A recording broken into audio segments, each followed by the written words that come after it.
It's here. We are redefining what it means to sit at the girls' table.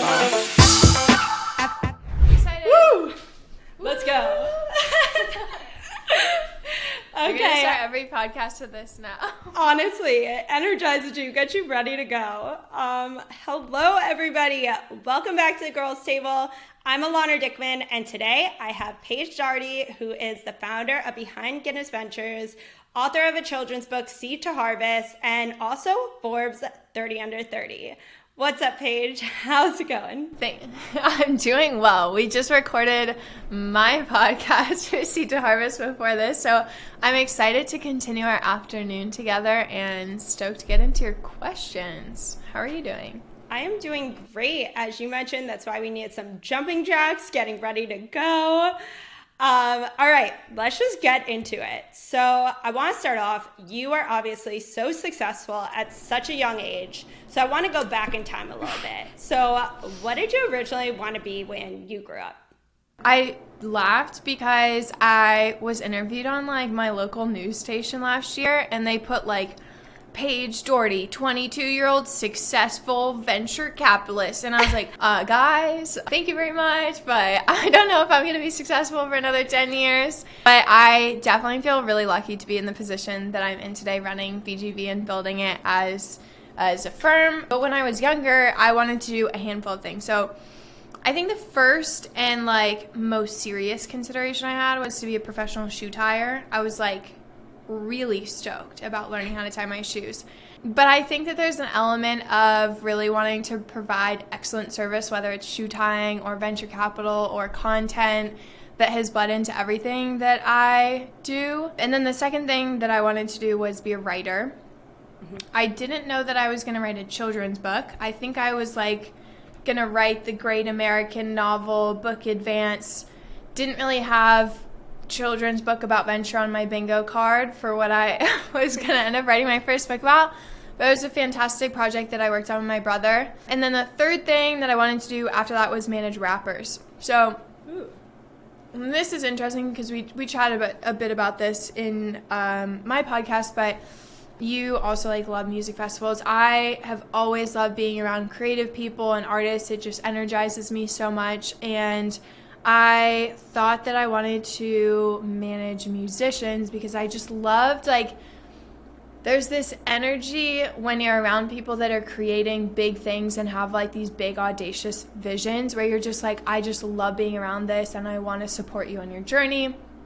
And then when I took a look at it, I was like, this lifestyle seems quite unsustainable. I'd be out touring a bunch and a lot of late nights and partying, and I was just that's not my vibe. And that's when I started binge watching Silicon Valley. And I was like, whoa, this is so similar. You're supporting creative people with massive visions, but you're building a portfolio. You're not just dependent on one person to succeed, where in venture you have an entire portfolio of companies that you invest in and support. And so from that moment, a light bulb just went off my head, and I was like, I want to do that, but I want to do it my way. And so the past 4 years have been me figuring out what my way means in venture. Awesome. And I could definitely see the similarities between being an agent and then also kind of starting a VC fund and really believing in the artist or the founders, so whatever it is in that sense. And before I jump into VC, I want to get into this children's book. So how did this happen? Kind of on accident, to be honest. I was on Twitter, as I usually do, typical VC behavior. But actually it was during the pandemic. I was at my parents' house. I was in my senior year of college, and I had no outlet to express my interest in venture. And so when I found Twitter, now it's a lot more active in our age group, but when I started, it was me and then a lot of people who were not my age. And so it was so fun. I was like, this is so fun. I get to learn about venture. And I was reading all these threads that people were making. And I was like, I want to do that, but I want to explain it to people that are outside of venture. Because I think venture is a really incredible tool hidden behind very opaque language. And so I started explaining different concepts, whether that was term sheets or the fundraising process, from the perspective of a beginner's mind, which is a concept that I think about a lot. Because I think to deeply understand something, you really have to get to the core of it and use simple language to explain what you think it means. And so I was doing that, and then I saw my friend Nikhil, who writes a really great healthcare newsletter called Out of Pocket, had written a children's book about, it's called If You Give a Mouse a Metamorphin. I was like, that's hilarious. What? Like a children's book about metamorphin and clinical tests? And when I saw that, I just fell in love with the medium of communicating a complicated subject and something that was playful and illustrated and simple. And so I tweeted and I was like, would anyone read a children's book about venture? That night I got 80 DMs. And then I tweeted and I was like, I have a draft. I'm sending it on Thursday. And it was a Monday and I definitely didn't have a draft. So I was like worrying about it the whole week. I was like going to bed and I was like, oh, I don't know what I'm going to send out. I don't know what I'm going to send out. And I was thinking about it. And then I woke up at 3 a.m. on Thursday morning, and I had a dream about a farmer who went and watered their plants, and they were growing them in just a little pot, and then they started growing them in a greenhouse, and then they started growing them in a farm. And I woke up and I thought to myself, gardening is such a great analogy. At the time I was doing a lot of gardening. I still deeply love gardening. It's such a great analogy for what you do as a venture capitalist. Ultimately, you nurture and support these companies or seeds, but you don't, like, you just can't control the outcome. Like, for plants, it's like the sun, the rain, and the soil. And then you can support them in whatever way, shape, or fashion, but if any of those environmental conditions are incorrect, then your plant's not going to do well. And similarly in startups, there's like so many things that can go wrong or well or whatever that you have no control over, but you're just there to support those companies. And so that's how the concept started. I wrote out like it on a single page, and then I was living in an apartment with like 8 of my best girlfriends at the time when I moved out from my parents' house, and I had all 40 pages of Seed to Harvest like on my very tiny apartment room floor. So it's just like, you must work on this. And I was working at a startup doing kind of similar to you, not tech sales, but as a developer success engineer, so between technical sales and customer support. And nights and weekends I was working on this book. Got a lot of really great feedback from people in the community. I raised $5,000 to hire an illustrator. And then I self-published it May 26th of 2021. And since then it's sold, I think, over 1,000 copies. It's in at least like 12 different countries. It's not available in Australia for I have no idea why, but I went to Australia and everyone was like, we'd love to see your book. And then I was like, oh no, forgot to bring some on the 24-hour travel day. But it's just been like such an incredible way to connect with people, whether that's founders or investors or aspiring investors. I find it's a really great gift that our investors give to their other portfolio like managers, or people get to their friends kind of as a joke. But I really wrote it to explain to my family what I was interested in doing, and it's been cool to see the impact that that's had, and it led to my first syndicate deal. Yeah, so that's really what started it all. That's amazing. I think I have to buy it to send to my parents because I still don't think they have any idea what I do. I think they try to understand. They listen to all my podcasts. Oh, they have There's no primer. I did some market research. I was like, there's no great primer. Like, you can read a really great, I have like a book, The Business of Venture Capital, the Wiley textbook. Great, excellent. Not a primer. Not a quick, easy, pick it up, flip through, great. It's like you got to block out some sizable time in your schedule to do it. All right, well, I'm going to have to buy your book and buy it for my family. So you'll have 1,002 sales. Excellent. Let's go. And then I think people get into venture in so many different ways. Like, I got it one way, you got it in another. So how did you really get into venture? So after Seed to Harvest got, actually kind of in the middle, this founder had signed up for my community number. So I was sending out updates every week or so on new drawings that my brother was doing, or updates in the book process. And I got a text and I was like, hey, like, I Paige, I really love your approach to community and content.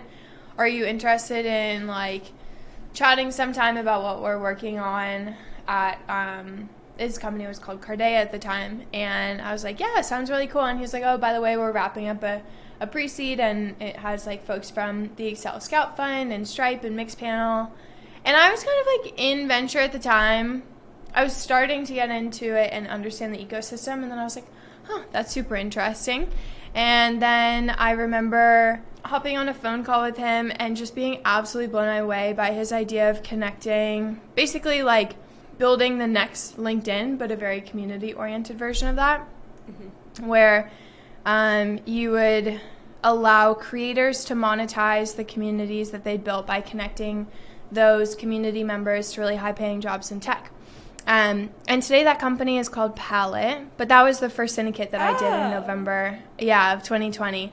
And so I met Kai then, and then it's also how I met my business partner for Fund One. I was like asking around about the logistics of syndicates because I had never raised money before. And so I ended up raising $60K in 2 weeks from 17 investors, which if you're familiar with syndicates is a lot of people for basically the minimum syndicate that you can put together.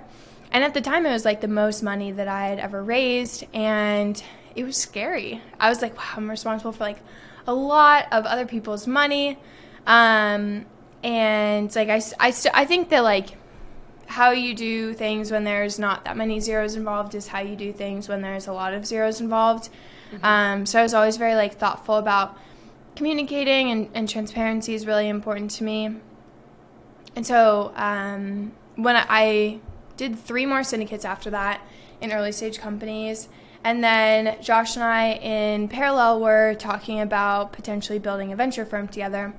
And he had a couple early commitments to his fund, and then I decided to come on as a partner in January of 2021. I went full-time on the fund in July.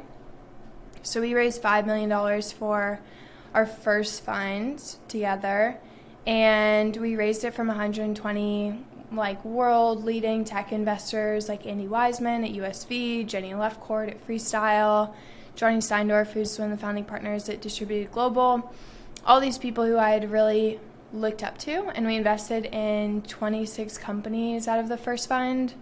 13 of them have gone on to raise follow-on funding. And it's just been a really incredible experience to get to have those like lessons learned and growth throughout that period. So that's kind of like how I got started into actually like starting my venture journey. Yeah, I love that. And I think, as I mentioned, like people always get into venture in different ways. So it's always interesting to hear how you got started, especially as I mentioned, like at such a young age. And it's so great to hear like that's what you want to do, and you went out and you did it. And raising syndicates is not easy. So I completely applaud you for that. Yeah, I remember we chatted about it in our first conversation. I was like, yeah, it was really tricky because like in a syndicate, you're raising for a company, and a fund, you're like, it's yourself and your idea of what you want to invest in. So I think there's like, it's definitely like interesting dynamic there.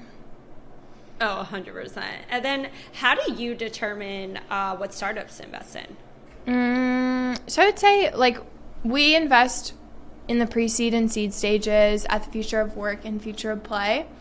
I think that as I've gone deeper in investing, it's just been increasingly clear that we back founders. And so for that reason, I focus really heavily on the founder, their background. Some of the things that I look at are execution velocity, so how fast they're able to execute and course correct on their big, audacious vision. The second thing that I look for is have they experienced this pain point themselves, and are they incredibly driven by a mission to fix it for other people? And I think that one's interesting because when we look at the talent landscape, people of our generation are increasingly wanting to work for companies that are mission driven, that have an impact in the world. And I think it's becoming more and more difficult to hire and retain talent if there's not a strong mission behind what you're doing. So that's something that I think deeply about. The third is storytelling ability, and I think this is important because you're always going to be telling your story, whether that's to customers, employees, investors. You're always selling some aspect of that story, and to be a really talented storyteller where you can succinctly weave in market details to build credibility is one of the things that I think a lot about. And then the second thing that we think about is product philosophy. So we've invested like pre-product, pre-revenue, like Palette, for example, we did pre-product. It was like a Figma mock-up and an idea, but they had talked to a ton of different customers about it. And for me, that's something that I really try and dig into in our initial conversations with founders is how many conversations with customers have you had? Like, how do you think about incorporating their feedback into the product? Because it's kind of a delicate balance of like finding out customer needs versus wants as a founder, because you're always going to be receiving feedback, and some of it might not be from your target customer, and you have to like build that feedback filter. And then the third thing that we look at is the market, like the size of the opportunity. I would say we spend less time there because a handful of our like largest significant early traction from like a portfolio perspective companies have been places where we took a very founder first bet on a company where we're like, I think it might end up being something different, and then they ended up pivoting, and it was really like that bet that we took on the founder that has paid off so far. So very founder first. And then I think about a handful of themes. So the first would be the creator economy. I'm a creator myself, and I really enjoy spending time and testing new creator tools, and I have a deep network of customer introductions to make in that field. So I've made like 30 plus introductions for Palette, and that's just a space that I really get excited about. The second is the conscious consumer. So this goes through like sustainability and climate, and then also the consumerization of enterprise software.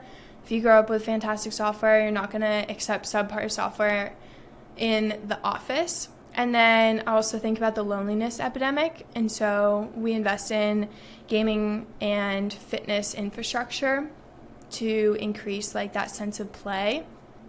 And then the last one is democratization of access, and so I kind of class these as like really interesting creative fintech plays. So an example of this would be Aidly, which is a company that connects caregivers in home to the tax benefits that they're owed. Every year it's $4.3 billion worth of tax benefits goes unclaimed by these caregivers because there's such a high burden to filling out that paperwork and going through that process. And so I think that there's some really interesting ways that we can like increase access to these resources that have previously been really difficult to get a hold of. And so that's one of the things that I think about. So I really enjoy like aspects where it's not maybe the financialization of everything, but very creative fintech plays from that perspective. Yeah, those are interesting sectors. And I'm wondering, is there any company specifically that comes to mind? So what do you think is going to be the next $10 billion company that's currently in seed stage? It's really hard to tell. Even like within our like seed to A jump, it's been, you never know what like tailwinds will pick up in the next 5 to 7 years. And so I think that, I think Beacons is a really interesting company that we invested in. So they're a link in bio tool, but they're expanding out to become like full creator infrastructure. So I'm really excited about Beacons. And I found them through TikTok, actually. I was like scrolling through TikTok, and like all of my favorite creators had Beacons links. And I was like, what is going on? Like I was used to seeing the Linktree ones, which is an Australian company. And they've done incredibly well. They're a unicorn. And I was like, why am I seeing all these Beacons things? And the reason why was that like TikTok had popped off, but Linktree was really focused on like Instagram, Facebook, more traditional forms of like social media. TikTok was new, and Beacons had really capitalized on the growing platform. And they had the insane viral growth there. And I was like, okay, the founder's probably on Twitter. And I like found Neil on Twitter, and he was followed by like no investors that I knew, and I was like, let's go, this is awesome. like no one knows about this yet. And so I messaged him. I was like, I love what you're building. would love to chat. And then that was one of the first investments that we made out of Fund 1, and we ended up doubling down in their latest round. So that was, I'm really excited about Beacons. I think that it's so funny because the first time I saw it was when I was getting ready for this podcast, and I went to go look on your profile, and you have the link, and I was like, oh, I was really thinking, like, this is so cool. It's not a link tree, but it's different. That was the first time I saw it really yesterday. So yeah, I think that their attention to design really makes them stand out, and then they have super deep analytics on the back end, and then they just really capitalized on the growth of TikTok as a platform. I think Linktree just wasn't focusing on that network, but if you think about Instagram and Facebook, they're mainly friend or graph oriented, and then TikTok is anti-graph, so it's oriented around discovery, and you're not necessarily following your friends, but you're following a lot of creators, and so it lended itself really well to growing quickly on that platform. Yeah, no, that makes sense. And you asked me this question, but I want to ask it back to you. What's the biggest mistake you see founders do when fundraising? This happened recently. I'm not a huge, look at a pitch deck on a first call type of person. I love to see it in advance to gain context for what you're doing. I'm happy to take a look at it afterwards, but I want to hear the story from you. And so I think I had this one call where a founder immediately launched into talking through their pitch deck. And I was like, it was interesting because there was a lot of context on the creator economy, and I was like, I'm a creator. I invest in the creator economy a ton. Like, this is like context that might be helpful for someone that doesn't have a ton of knowledge in this industry. And so I think that the ability to dynamically adjust the pitch is one thing that I really appreciate from founders, where they're actually Eric Bonnet, Hustle Fund, had this really interesting anecdote he was telling me about. This is more like on the LP side, but I think it's relevant for founders as well. Is there's like two styles of investors. One is going to be more emotional, one is going to be logical. Some are going to sit more in the middle of the spectrum. And he mentioned that you have to have 2 to 3 different stories about what you've been building that fit into either the logical or the emotional aspect. And then the best pitch is going to be a blend of both of those. And I feel like sometimes just pitching through a deck can hurt your ability to have a really dynamic conversation based on how you think the investor is evaluating the opportunity. So I think that would be like one of the things I'd recommend. It's so funny because I actually love looking at a pitch deck during the meeting. I feel like I get so many. Too. It's different for every investor. I find it's interesting to go through the structure, but I feel like that's always just been my preference. But I think every VC is different in like how they prefer a meeting to be run. So also, I tell founders, like, never be afraid to ask. Be like, hey, do you want me opening up the deck, or do you want me to just walk you through it? I think asking what a preference would be great. Like, hey, do you want me to?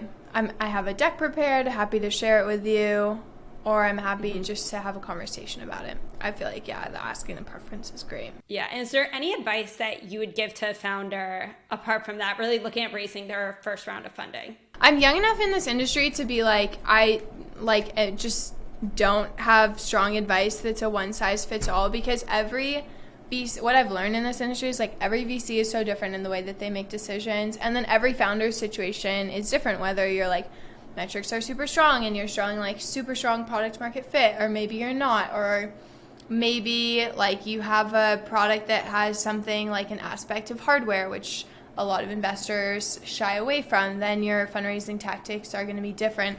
I think that finding people who run not the same, like a competitor, but someone that has similar constraints around their fundraising process, or their like company context is similar to yours, and asking around about it to gain context for what worked for them is really helpful. I mean, that's why I would say I think asking for help is hard, but I do think that having that context can be really helpful. It just takes like finding the right person who shares similar like values and context to you, which can be hard. But if you ask around, you'd be surprised on how easy it might be to find someone. Yeah, and also I feel like you should never be afraid to ask for help. Like, everybody needs help in one sense or another.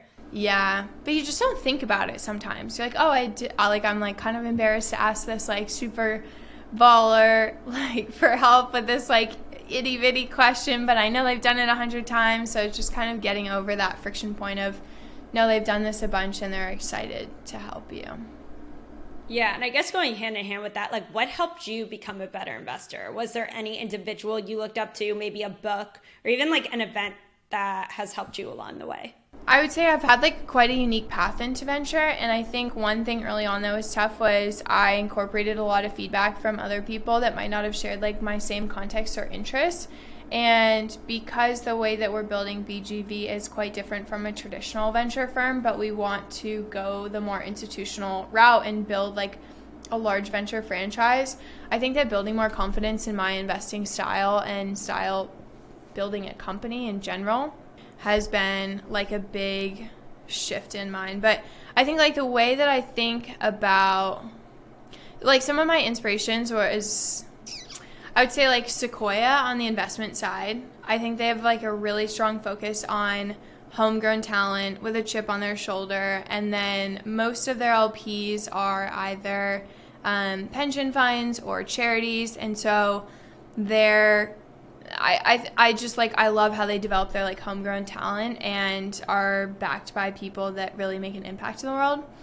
I think that like Paradigm and Delphi Digital have been really inspirational in terms of the research side. I think they've done an incredible job staying top of mind through thoughtful research and thesis-based investing, which is something that I want to spend more time doing. On the creator side, 20VC. So Harry Stebbings is 7 years into his journey now. They have more than like 200,000 subscribers and like 125 million downloads to date.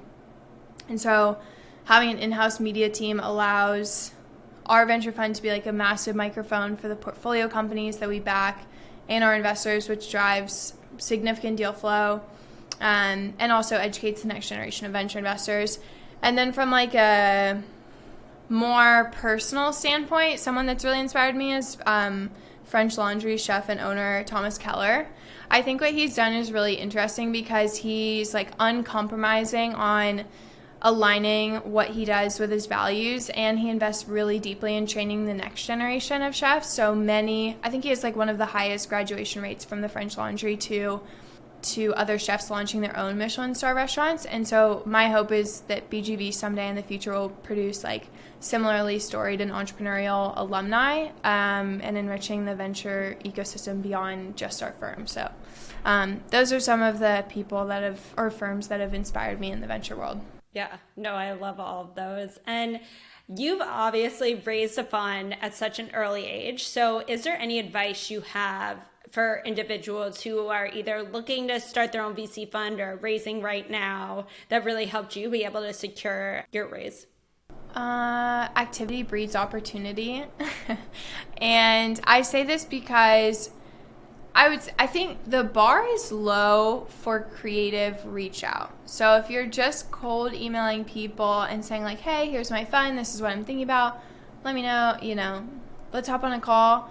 I think that that's much less well received than like, hey, which of your portfolio companies or GPs writes the best updates and why? And then it becomes a conversation. Like I never want to have my first call with someone be a pitch.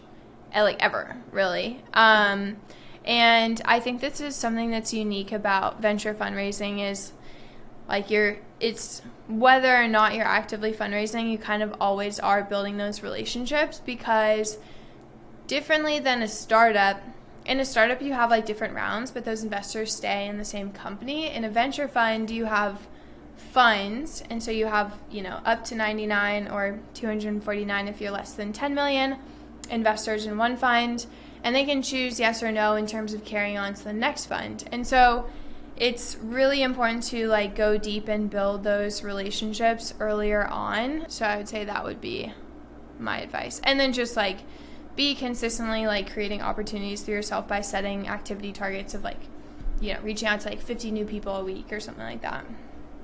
Mm-hmm. Yeah, that's good advice. And I think some we could all take raising a fund. I mean, we're raising our own fund. So on a lighter note, what do you like to do in your free time? I love hanging out with my family. I love reading.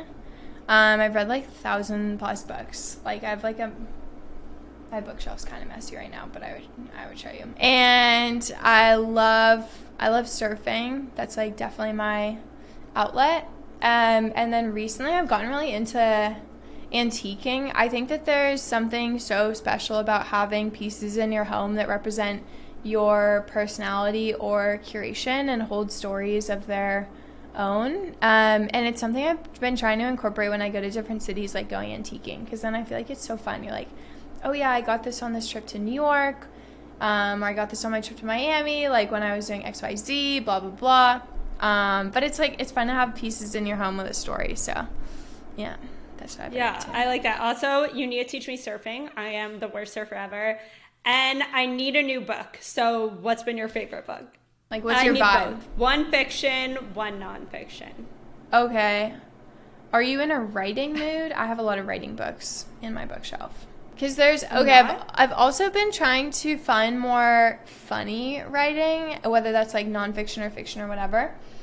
I really enjoyed Bird by Bird by Anne Lamott. It's a memoir about her life as a writer, and I went to a coffee shop and read it and was literally laughing out loud by myself at it. It was so funny, and I just enjoy a good, funny book because I just hadn't actively thought about that, but I find that whenever you read a book, you start to kind of see the world through the lens of whatever author that you're reading. And so I think that can be really fun.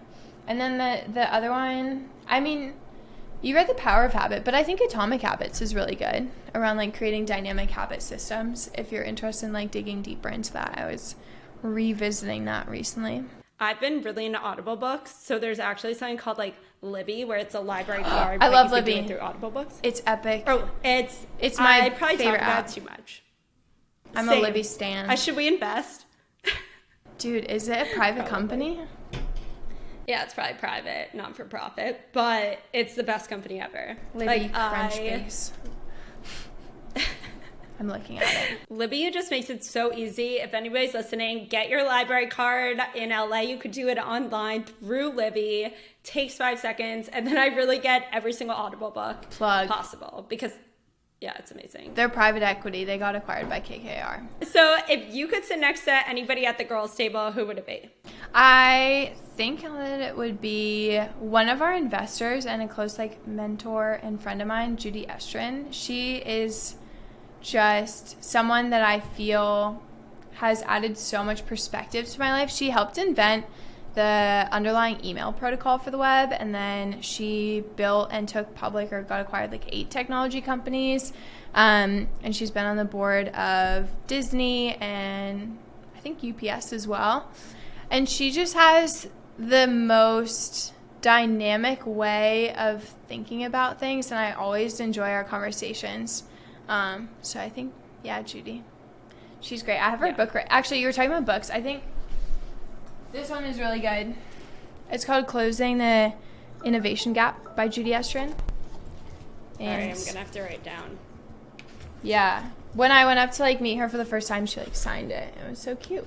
We like gave our each other's signed books to each other. It was so cute.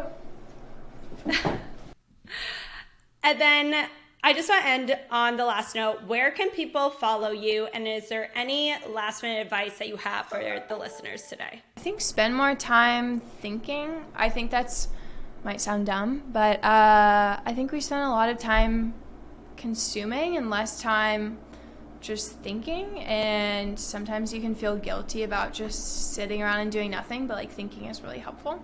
Do you meditate? Yeah, I do meditate. Yeah, I guess meditation, but just like sitting and thinking, like following your thoughts wherever they go, I find is really interesting. And then you can find me on Twitter at Paige Finn with 3 N's, and then my podcast called Seed to Harvest. It's available on YouTube, Spotify, and Apple Podcasts. Just search Seed to Harvest and Paige, and I'll come up. Awesome. Thanks so much, Paige. It was so exciting to have you on, and can't wait to continue to follow you and see what you do. Yay. Thanks so much for having me, Alana. This was so fun. Bye, Paige.